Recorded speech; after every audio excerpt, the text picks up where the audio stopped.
Okay, everybody, we're going to get started. You are in a room for a session called How to Set and Achieve Ambitious Goals, especially for newsrooms that are resource-strapped. How do you punch above your weight to achieve goals that you may have never thought were possible?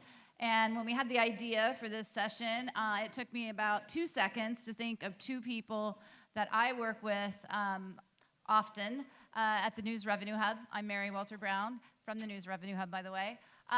John Bebow, who's the CEO and publisher of Bridge, Michigan, and Mitra Kalita, the CEO and publisher of Epicenter, New York, among other things. So we wanted to have a conversation, first and foremost, that is relevant to all of you. So I know it's really helpful when I'm on a panel to know who's in the audience, right? Because we don't want to have a conversation where you're sitting there thinking, well, this is all great, but I'm a two-person shop. How does this work for me? So if you could, by a show of hands, how many of you work in newsrooms with 5 or fewer people? Thank you. How many at 10 or above? Great. How many founders or CEOs in the room? How many of you all wear all the hats? All right. So now, any other questions that you guys are curious about from this group of folks? Lots. I hope they get time to ask them. Yes. Well, we definitely want you guys to ask questions. There's mics on both sides of the room. I'm going to kick things off with some questions, but again, really, this is for you. They have a wealth of knowledge. They've taken a lot of risks and challenges. Many of that have paid off and others that they've learned from. So I want you guys to have the opportunity, like I have, to learn from them. So first, before we get started, if each of you could just take 30 seconds to tell us about each of your organizations, the size, who you serve, and sort of how it's evolved. And John, go ahead and get us started. Hi, the Center for Michigan and Bridge, Michigan, and Bridge, Detroit. We started out as a think tank in 2006. I was the first employee. As many in the room did, we got the bright idea to get involved in news in 2011, where we launched Bridge, Michigan, and Bridge, Detroit.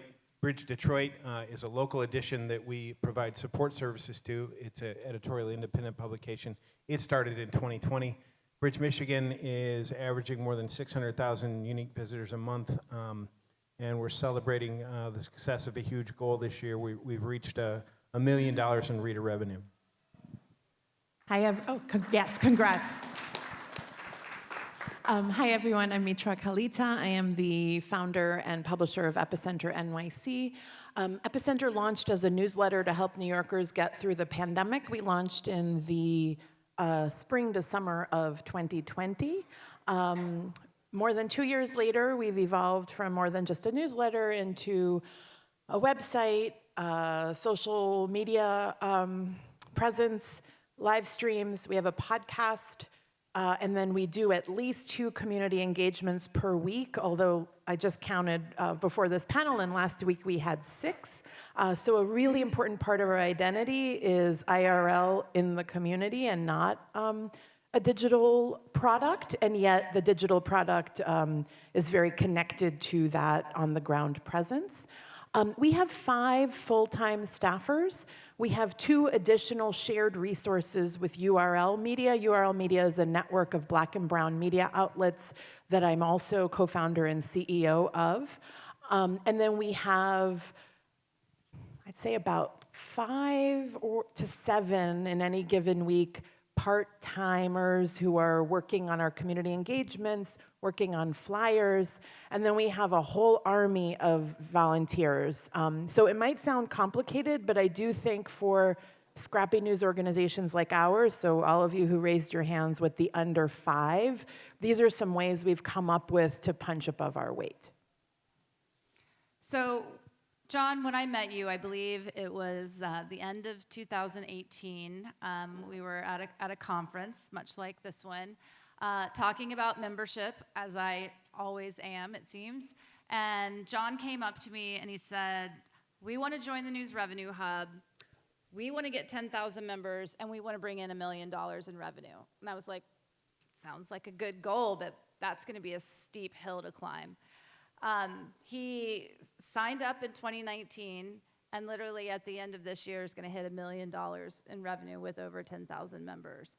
And I have to tell you, like, we watched every step of that journey with how he was so clear-eyed and sure of his goal, and how he was able to articulate that and excite his team, a small team, around that goal. And so, my first question to you is, like, what made you think that you could hit that goal, and how did you get your team on board to believe in that as much as you did? Michigan is a state of 10 million people. When you total up all the consistent voters and college-age population and homeowners and whatnot, it's about 4 million people. My math was, if we can't convince about 10,000 of the 4 million people who are our target market in this state to pay $2 a week for it, we haven't achieved full relevance. We haven't achieved market relevance if we can't do that.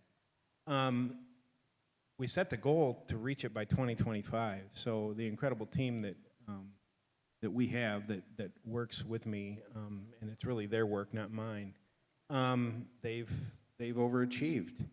I just thought, we can do this. The math is pretty simple. I was a paper boy in the late 1970s, and I was collecting $2 a week from 60 households outside of Lansing, Michigan. If I can't collect the same amount in near 2020, what are we doing here? It just felt to me, after starting this in 2011, you can get a long way on philanthropy, and I think philanthropy has a role to play and will need them for years to come. But you've got to provide leverage to philanthropy and show them community investment. And I was just strident that we can do this. We can get to $1 million a year. And because of the team we have and the good fortune that we've had, we've gotten there.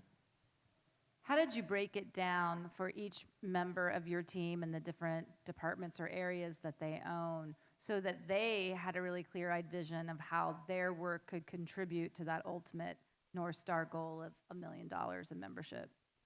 Well, I saw how many hands went up when we asked, are you staffs of 3 or 5? I've been there. We started the publication with one editor, one reporter, and myself raising money for it. So I know that feeling. And if we can do it, so can you. We received a lot of support from philanthropy in our state. But then we really felt an obligation to go develop the market around it. And one of the most important things I think we did was invest in talent. And talent is expensive, and I would encourage all of you to invest in business, revenue, and operations side talent with the same passion and diligence that you invest in your newsrooms, because it really pays off. Our audience growth director, our growth director, Bill Emco, is incredible at building audience. All the technology, all the psychology, and all the math of tracking it, he's incredible. And his partner every day is Amber DeLinde. Amber is here. She's been with our organization a decade. Everything she has ever touched has been a success, and she was our trusted choice when we needed a full-time membership director. And these are full-time positions. And what we've learned over and over through starts and stops and anything we do in our organization is it doesn't take off until you have someone who wakes up every day and goes to bed at night focused on that one thing. If you are an editor trying to raise money, you got to get out of that cycle, because you can't do everything. You're just a human being. Great advice. Mitra, you came from corporate media, where you were used to setting and achieving incredibly high goals in a high-pressure environment, big traffic goals that were ultimately responsible for big revenue goals that employed hundreds of people, if not more.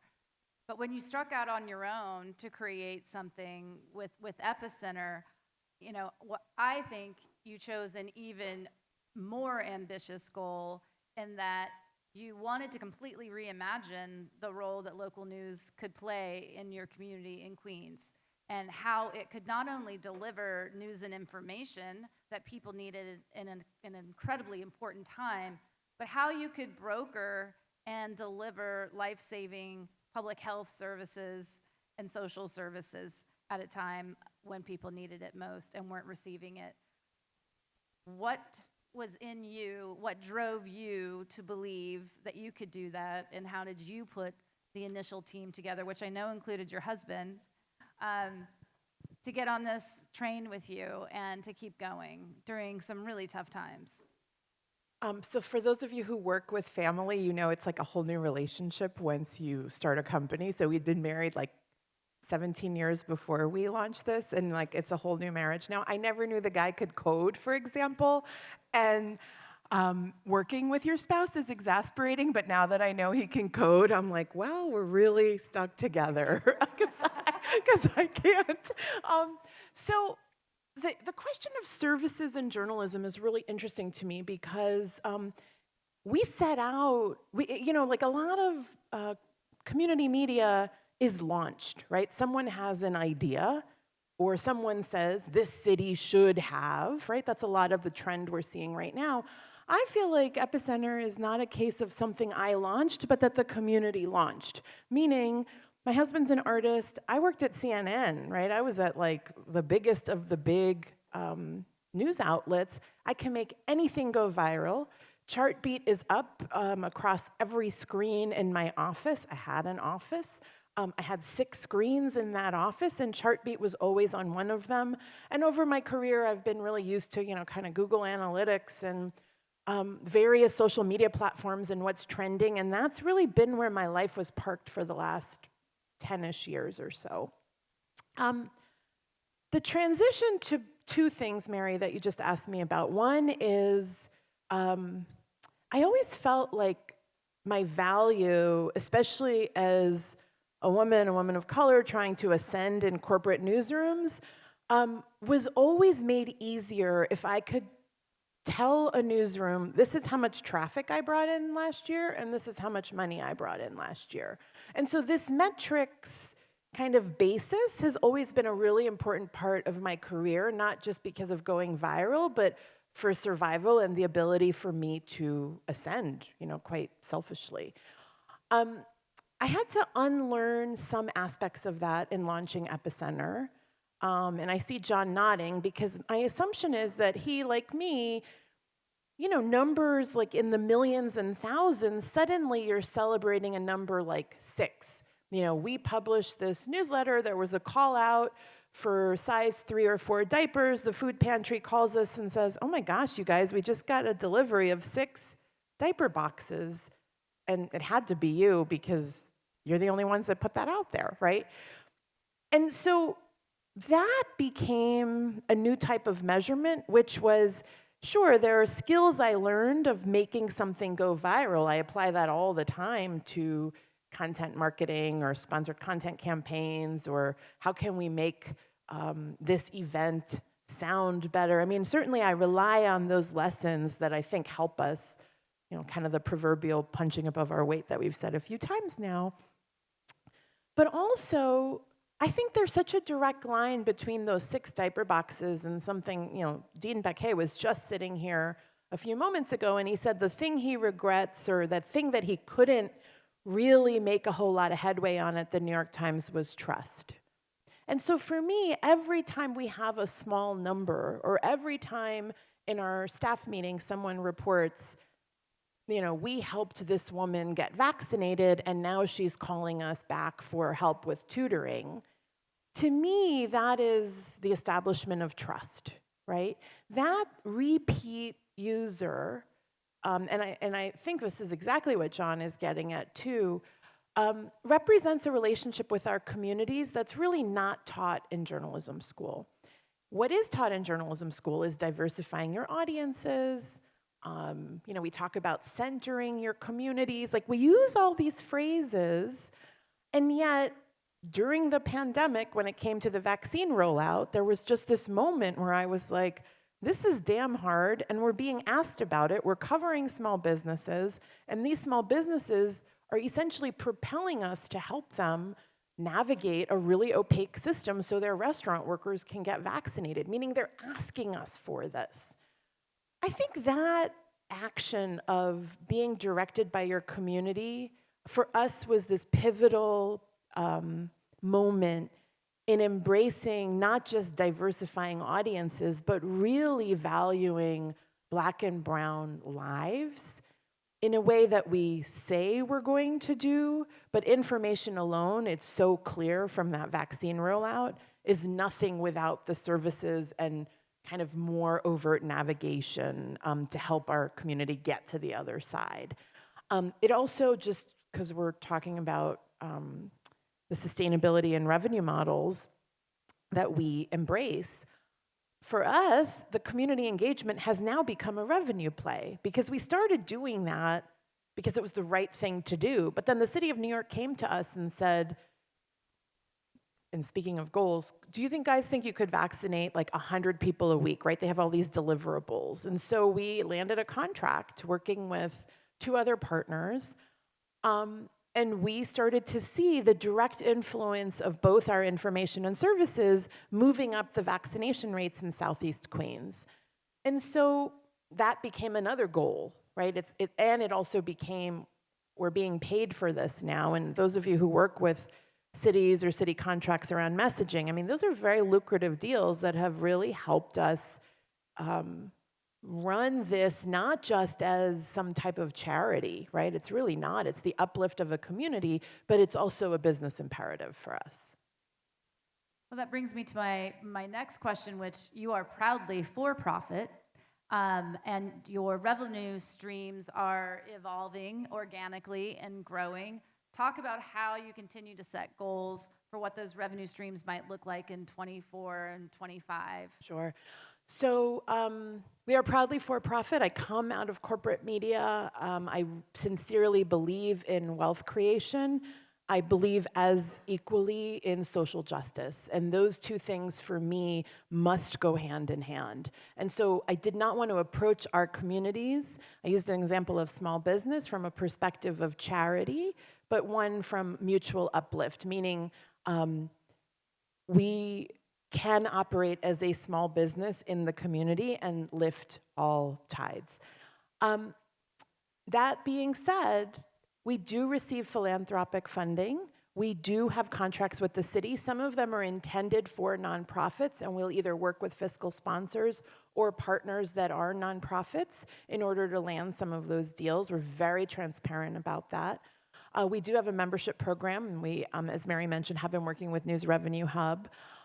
We see that as a much longer term play because it just feels like, given the communities we serve, while we're definitely seeing conversion off of events and a lot of other activities that we're doing, it just feels like I don't want to say a slog, but a slower burn than some of these other revenue activities. And finally, we do receive advertising.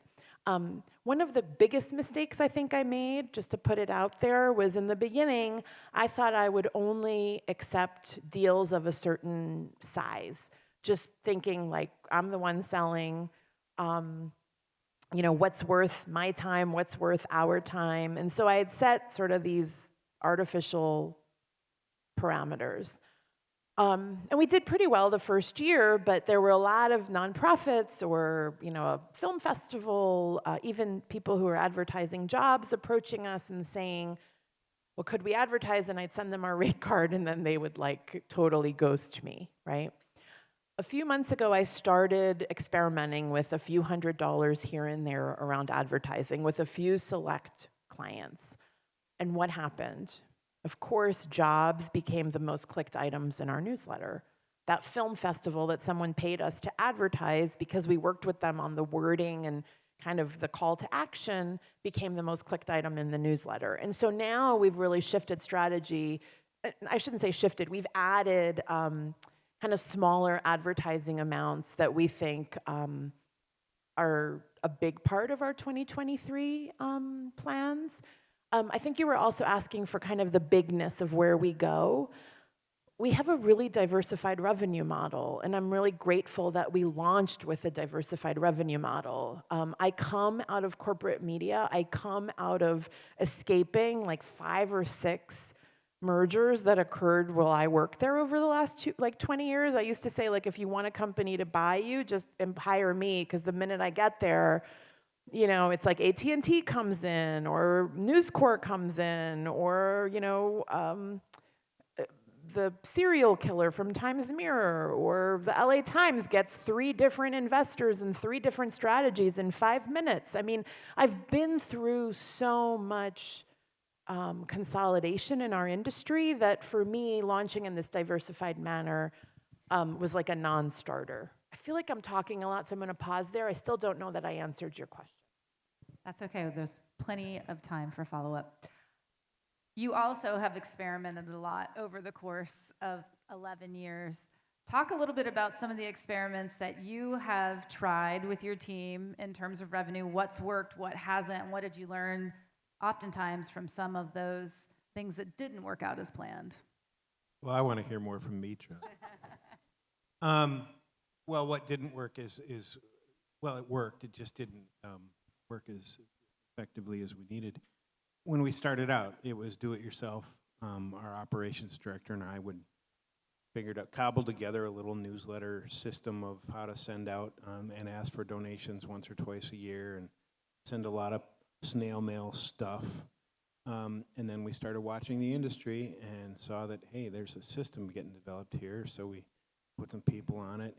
But when it really took off, when we started working with the hub, and I'm not paid to advertise for them, but the return on investment has been exponential. And when we got some training, and when we put in the supports for our team so that they could really thrive, we've gone to every training that we could get our hands on, back when it was called the Facebook Membership Accelerator, the Google News Initiative, and also had great people to start with, but we armed ourselves with as much training as we could get, and the timing was fortuitous. We were really primed for, and we were seeing annual growth, and then COVID came along, and the reasons behind it are tragic, but COVID was a boom time for us. Our content, our journalism at Bridge was highly relevant. We have a data reporter who was putting out caseloads by county and hospitalizations by county. He was named Journalist of the Year in our state that year. The state flocked to us. We had in place a way to capture readers and begin converting them into members. Our newsletter subscriptions went from, 30-some thousand in 2018 to 120,000 today. We're constantly working on conversion with Hub and others.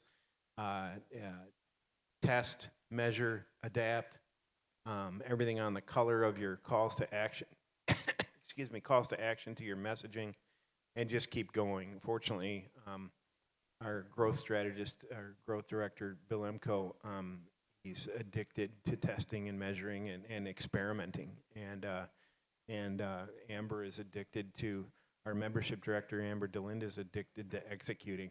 And they're a hell of a team, and we're just very fortunate. Experimentation's going to continue. I mean, we're at a point now where the organization has kind of hit that North Star, and our leadership team now, it's time to develop a new North Star, or planet Mars, or whatever the next metaphor is. Yeah, I think one of the things that always strikes me about the team at Bridge is they're never satisfied. And as soon as they hit one goal, they're trying to surpass it, and they're eager for that, and they've really conditioned themselves for that. Talk a little bit about the fact that it wasn't until you started producing content on a daily basis where you could start, and I know this is a struggle for small newsrooms, I get it, but it wasn't until you started producing that daily content and those daily newsletters that you could become a real true part of a reader's daily routine and start to build that much more intimate relationship. Well, I won't be Pollyanna about it. Those of you who are in organizations of of 10 people or 5 people or 3 people, look, I know the pinch points here are ridiculous. And we started out with 1 editor and 1 reporter, and we were trying to produce content twice a week. That was extremely hard to do with 2 people. We added interns, we added freelancers. But when we started to reach critical mass of 8 or 10 people, we were doing 3 times a week, starting to look at 4 times a week. And when coronavirus hit, on pure adrenaline, they went daily, and they can't get themselves off a daily now. We've built a newsroom now of, wrote it down here. In 2011 we had 2 people in the newsroom. 2018 we had 8. 2022 it's 13 news professionals and 6 interns throughout the course of this year. So they are reaping the benefits of the membership growth. The money's going invested right back into the product and to more resources to grow more money. So the newsroom sees that and sees how important that is. But look, the tension between depth and immediacy, between the freedom of beat reporters to just go out and do their job versus we got to feed the beast. That's a very real tension in our newsroom. We need to get to the point where we have 3 full-time editors, and we're working through that culture change and that pinch point. And it's going to take us a while longer to get there. So those tensions and pressures don't go away. It's like when you build a highway in a place like Austin, Texas. You build another lane and they just fill it back up, and then you got to build another lane again. It's the same kind of pressures.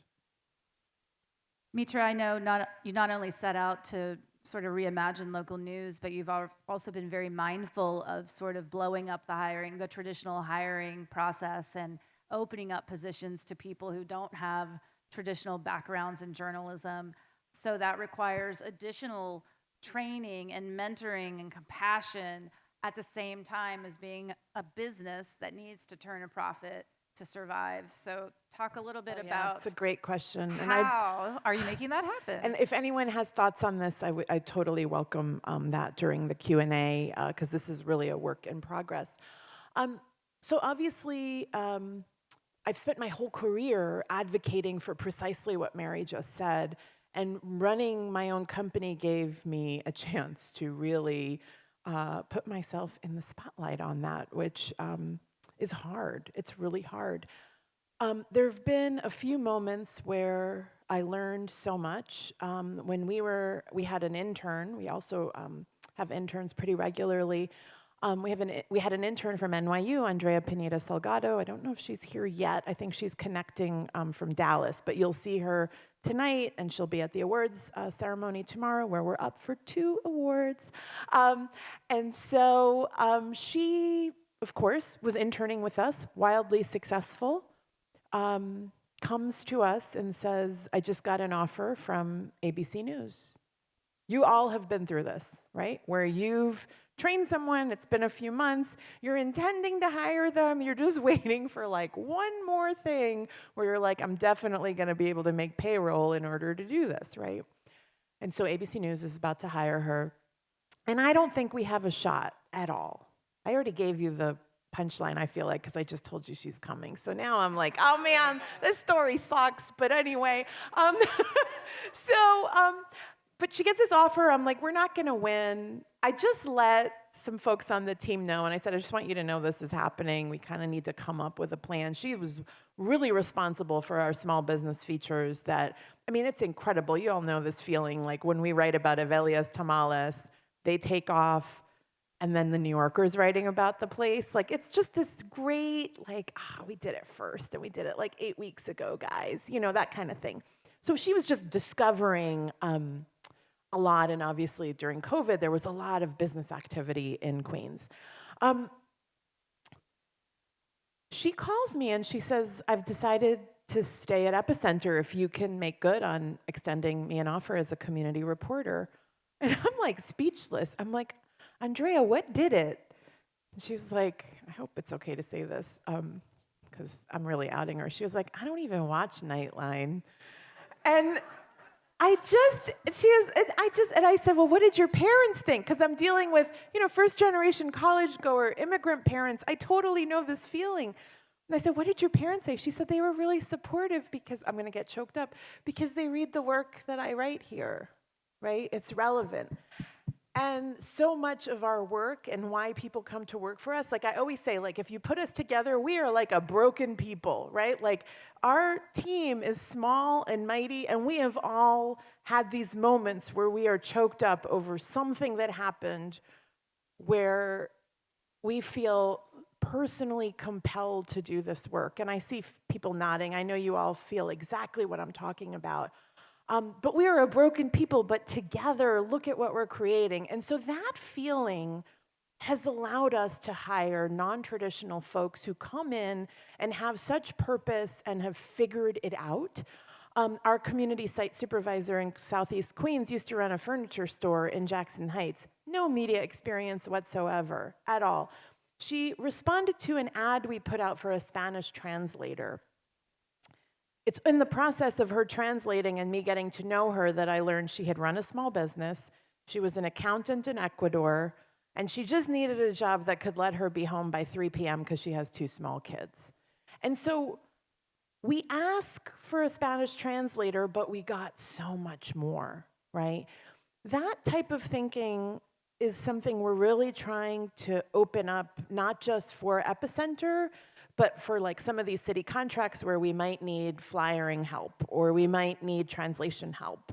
I think this idea of who gets to be a journalist and who gets to be in our ecosystem is something that all of us have, not just the ability, but the responsibility to be a part of our disruption. It has gotten us so much goodwill in our community that, again, speaking of trust, I feel like people will say to me, like, you really did take a chance, and this has changed my life.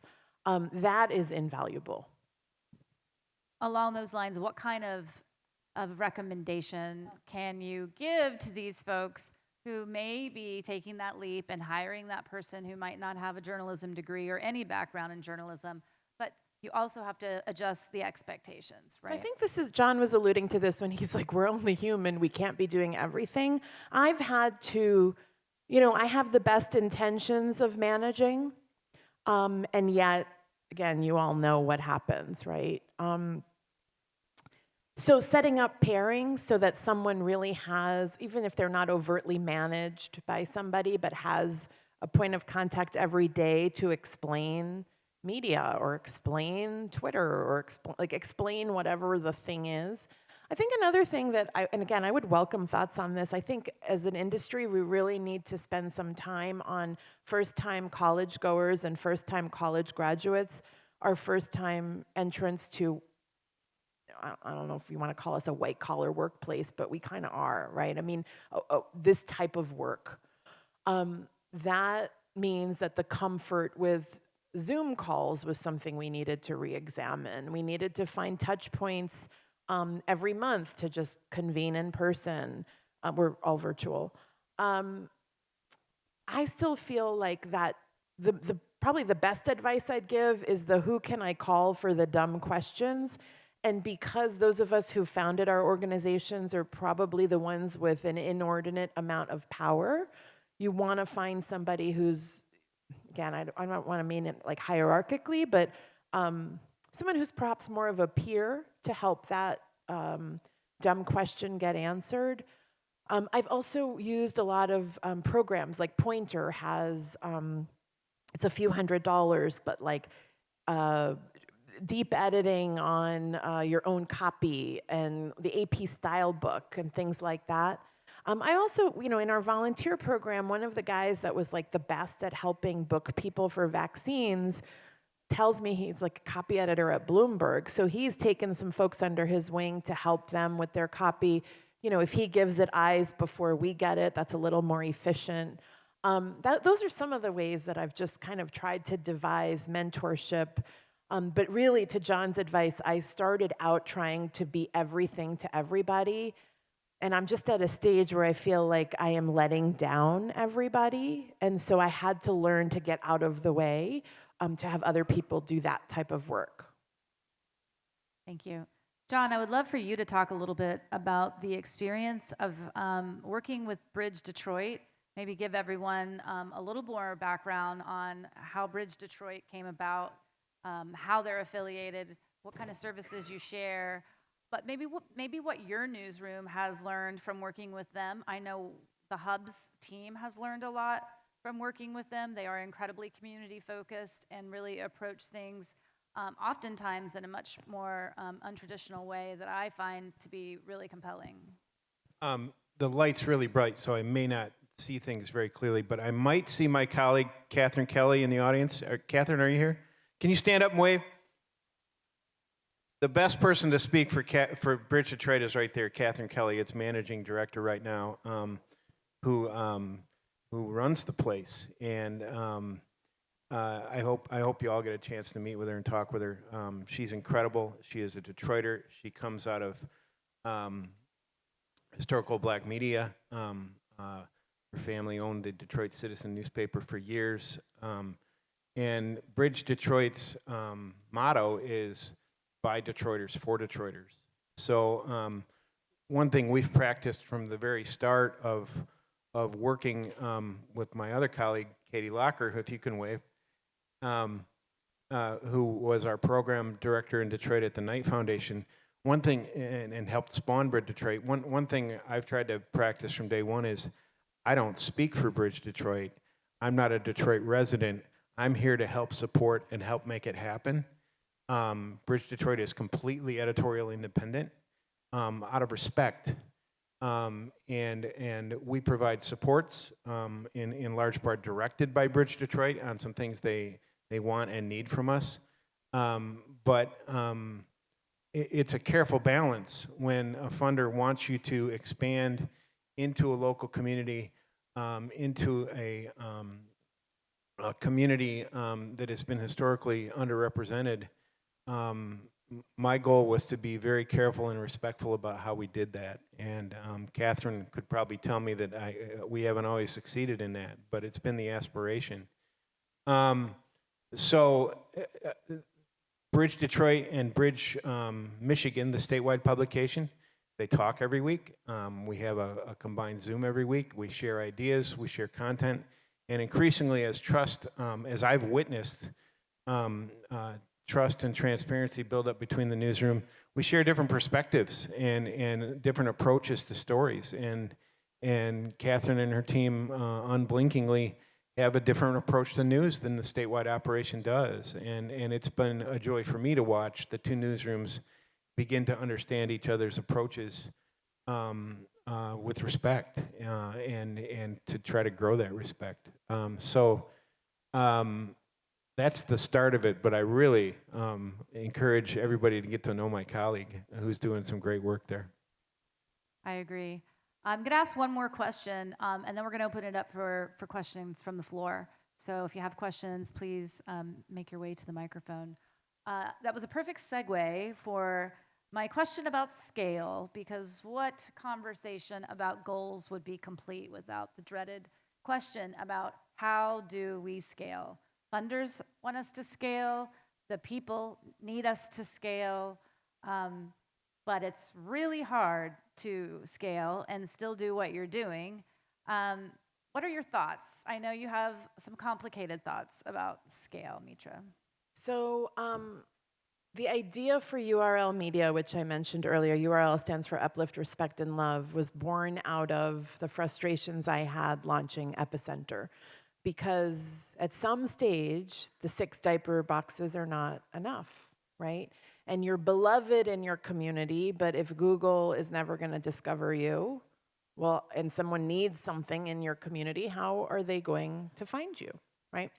And also, we're on Apple News, but the process of getting on Apple News, like all that stuff, which I know from CNN because I could game the internet really well, it just felt like it was all up against us. And yet, I did not want to, again, be beholden to platforms. There was a benefit of launching in 2020 with this benefit of hindsight. Like, we're not going to go through the Facebook instant articles again. We're not going to, all the things you all have been through. And so URL was born out of this belief that let's not make people sacrifice what they represent to their communities, but is there power in being able to scale across platforms, across audiences, and also in the messy intersections, this overlap?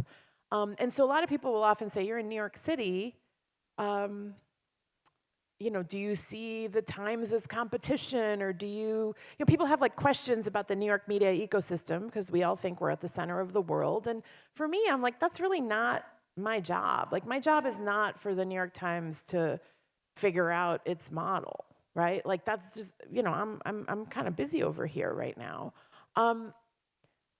This issue of scale concerns me because, at least for us at Epicenter, it feels like we haven't even scratched the surface of Queens, which is 2.3 million people, right?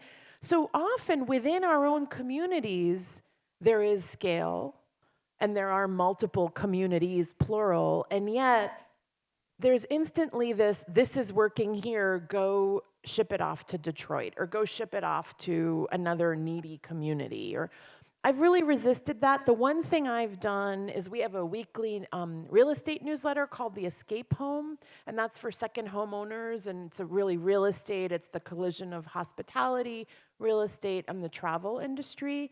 That's a global play, and we have products that we've thought about that are kind of New York centric, but feel very possible to scale, just because as soon as I said that, y'all were like, that's community journalism. Well, it is a community, right? People who own more than one house might not be needing, actually they did need my vaccine help for what that's worth. They're not all great on the internet either. But that is a community. So I think there's also micro communities that can scale. URL's belief is that we find a lot of overlap in these intersections. So just as an example, I was at TBN 24, one of our members earlier this week. It's a Bangladeshi live streaming channel. Their midterm strategy is amazing, right? If you look at the Bangladeshi communities on their map, it's Georgia, Michigan, North Carolina, Virginia. I mean, do these states sound like swing states? Do they sound like there might be some overlaps with other immigrant communities, but also national media that should care what is coming out of this micro community? So that's where I think there are opportunities for scale. I really don't want to go back to this is going viral on X platform, let's do the same story, right? Those days, I think even for national media, have hopefully waned. I know that they totally haven't, because I still see the same 6 stories. Will there be a bridge Kalamazoo? Yeah, that is a question that my buddy Jay from Ohio, are you out there somewhere, Jay? We went through the Facebook membership program together, and we were just talking this morning that we hope traditional media doesn't fail too much too fast, because we need a little more time to become Bridge Kalamazoo and Bridge Grand Rapids. I don't know. We've been looking at it for a long time. We want to learn from Bridge Detroit's experience about scale at the local level to understand what it will take to do Bridge in local communities around the state. We've scaled so much. I mean, audience is huge compared to what it used to be. Membership is huge. Part of scale, I think, is getting out of the way. Some of these scale questions I'm not going to answer. My colleague, Katie Locker, who's here, takes over as CEO of the Center for Michigan and Bridge January 1st. I'm 55. I don't think I'm ready to retire. But I've been there 16 years, and I think there's great danger in inhibiting scale and growth by being the person who stays too long, who doesn't allow for new ideas and new approaches. My dream is that Bridge will scale beyond my wildest dreams, and to do that, I need to get out of the way. So I think Katie and her team, I think, are going to have very different answers about scale over the next 2, 3, 5 years. Have them up here in 5 years and see where they got. I will do that. Okay, we're ready for questions. You can start. Please introduce Okay. yourself first, please. Hi, I'm Larry Rudwick. I'm from Augusta Business Daily. I'm here with my cousin, who's my business partner. And my question is to Mitra and your husband. You said he was a coder. I want to know, what were the best codings he's done that has helped your business the most? I also want to know, during the hard times, how did that affect your relationship with your husband? Oh, we're really getting real right away. Thanks. We're going for it. And also, what was the one or two best things that has helped the business the most? Oh, that's such great questions. So I should say the most important thing, so he's mostly a designer. I would say the most important thing he's been able to do is animations. And so we, and this comes from my own bias out of mainstream media, let me just rewind, where we spent a lot of time doing data visual, this is again from mainstream media, a lot of time on data visualizations and databases and having entire teams. And for me, the cost benefit on that for an Epicenter was just not gonna work, right? So for us, like when we track, just as, because we've talked about it, the number of people we vaccinated, which has surpassed about 20,000 New Yorkers and some of their cousins across all over the place.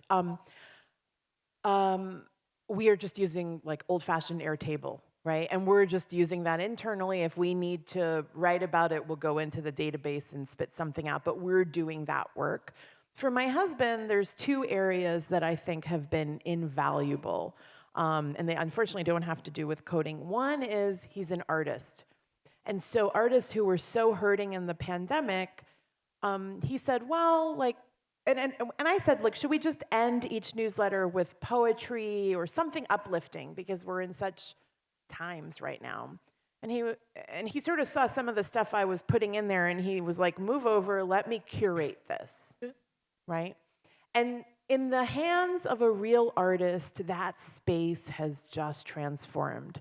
What do I mean? We have artist statements. Some of it, it's, as you all know, when you go to museums, you're reading it and you're like, this is very technical. But it is artists for, it's like by artists for artists. So we've also untapped a micro community within our Queens and New York City community. We started paying artists who successfully submitted.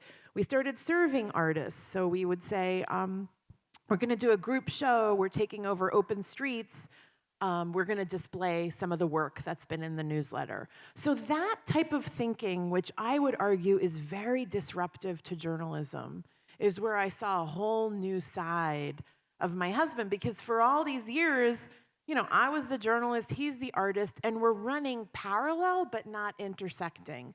When journalists allow anybody else to do the storytelling, it's so much better. It's so much better. That's one area. The second is what I alluded to with animations and his ability to use After Effects and programs like that, where from a marketing perspective, when we're doing audience growth campaigns on Facebook, and we've just found, and this is maybe overly simplistic, but when stuff moves, people click on it and they'll convert or they'll subscribe. And so stuff like that, I knew those insights, but you all know, I mean, what a pain in the ass to like go find the freelance artist, get your copy in, or it's like such an assembly line of how we do visuals in journalism. I feel like we've cut a lot of that out because our offices are on the same floor. So I'll just like come over and like read over his shoulder, fix it, and be like, okay, go. So my relationship, I'm sorry, I'm taking long. What can I say about my relationship? I think having side hustles and not losing ourselves in this has been so invaluable. And I also feel like I'm at an age where anytime we're recognized, I really hope he feels the ownership of it. I'm the one that comes out of mainstream media, so I tend to be the one invited to things like this. And, you know, like my whole career would have been impossible without someone like him that was a partner before he was my business partner.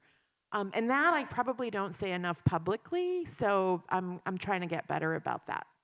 Thank you very much. It was very nice. So if you don't have a partner yet, look for an artist. You can also code. And we're going to need your husband's number as well. Hi, I'm Sunny Masai Giles, CEO of the Houston Defender Network, Houston's leading Black information source. Mitra is a friend of mine. I applaud what you've accomplished in the time period, but my question, I want you to bubble all of it into one answer from the standpoint of what is your business model? What are the different segments? What are the percentages? And then give me some examples of each segment. That sounds like something I would ask. Yeah, what are your revenue streams and what percentage do they represent? In my mind, the most important one is reader-driven revenue.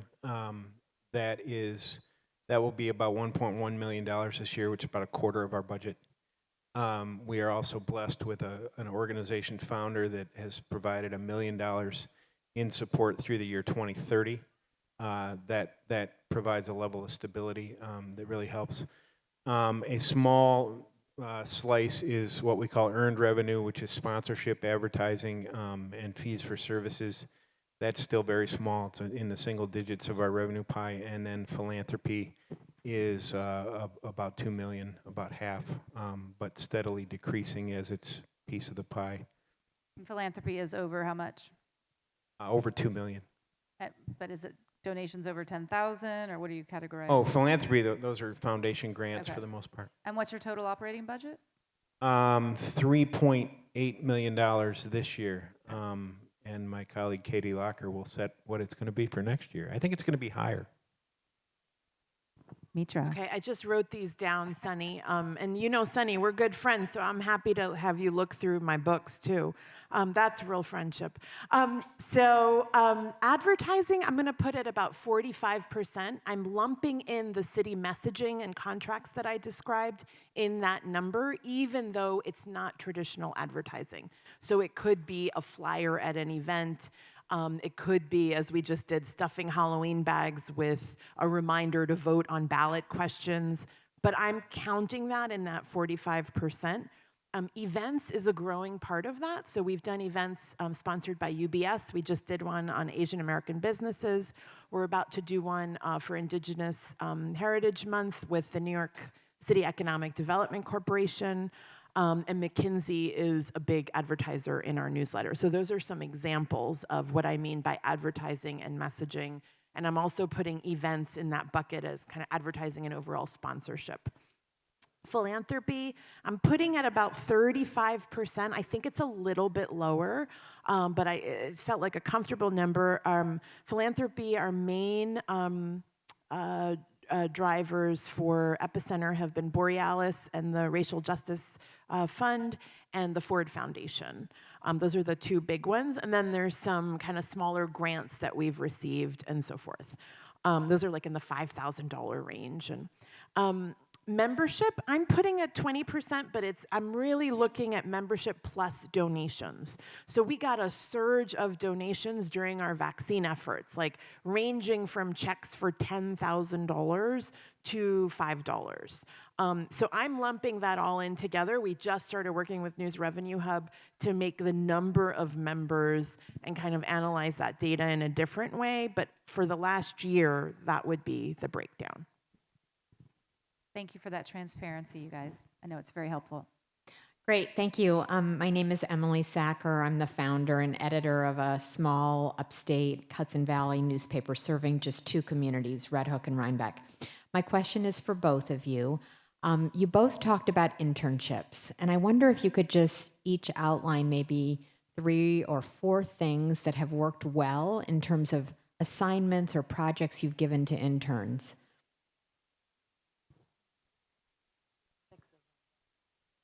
First of all, pay them. Interns are not indentured servants. If you can't pay them, then you probably shouldn't have interns. Second, respect them and their abilities. Our internship coordinator is also one of our most senior reporters, and he does some coaching, but talking down to interns or being maternalistic or paternalistic doesn't work nearly as well as winding them up and watching them go.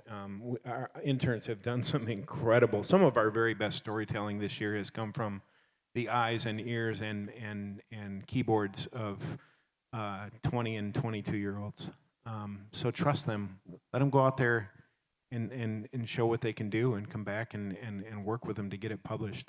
Those are just a couple thoughts. I'm not going to add, I plus one everything. There's two quick thoughts I have. One, we've had success with professors who are supervising interns, so they might read their copy before they submit it. We did that with the University of Maryland, and that's been great. The second one is non-journalism interns. So CUNY, the City University of New York, has business interns. They're funded, I believe, through Meta and a few other tech companies, and we've had one intern last summer, and we have another one this summer on the business side. Hi, Allison Westerman, El Paso Matters in El Paso, Texas. Mitra, you were talking earlier about hiring folks from non-traditional backgrounds. In one of my past lives, I was a hiring manager at an LGBT community center, and one of our priorities was hiring. But one of our biggest challenges was hiring folks who had the capacity and training.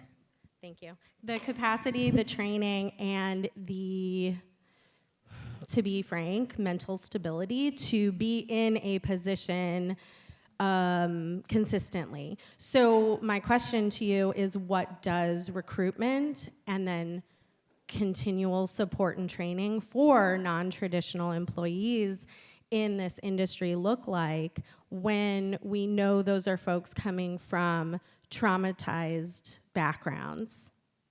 This comes up for both Epicenter and for URL. URL also runs a recruitment arm that's a B2B model, and it's been wildly successful. This is like a whole answer, so I would love if you came and found me. But one thing for me has just been I have to hit pause on traditional adrenaline-oriented deadline. It is absolutely at odds with the way I have been trained in my life and my career, but every time I do it and stop to understand what are the factors preventing success, and that sounds so negative in that framing, so forgive me for that. I always learn something that then has me approach the talent in an absolutely different way. As opposed to when a deliverable isn't met, our body language or our kind of tone shifts into you've wronged me, right? And what we really need is compassion towards all the ways an individual has been wronged, and that's what we're trying to do. That's what all of us are trying to do with our journalism. And so that's just one tip, but I would love to keep talking about this. That would be an entire panel, Allison, that I think we should have.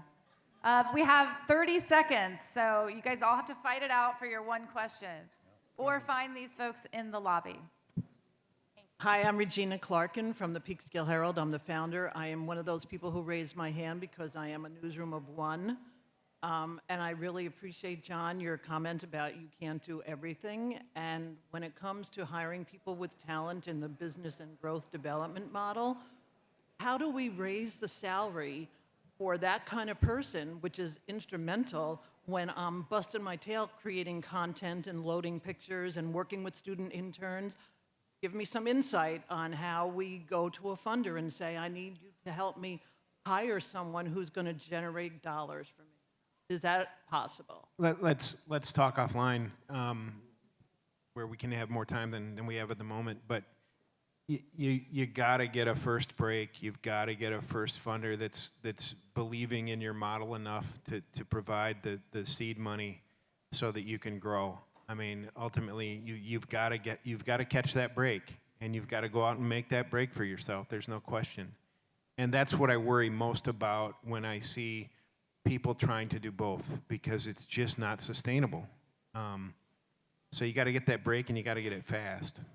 Great, thank And you. I also just think talking about it, like we haven't mentioned cash flow on this panel, but like my secret for Epicenter, how can I take city contracts? Because guess what, guys, they don't pay on time, right? I write a column for Time Magazine, and I'm really upfront about this stuff now because nobody ever told me, but I write the column and I use that to cash flow the business. Like at some stage, that is not sustainable, right? So my tip is to do more work. Like that sounds wrong, right? And yet, I just want to be transparent about that hustle initially to get the cash flow right feels such an important part of the puzzle of getting to this side of where we are. Thank you. Thank you, everyone. I'm sure you will agree that not only are these folks, brilliant business people, but they're incredibly generous with their knowledge and their time, and I know they would be open to answering your questions if you ask them again in the hall. Thank you. Thank you all.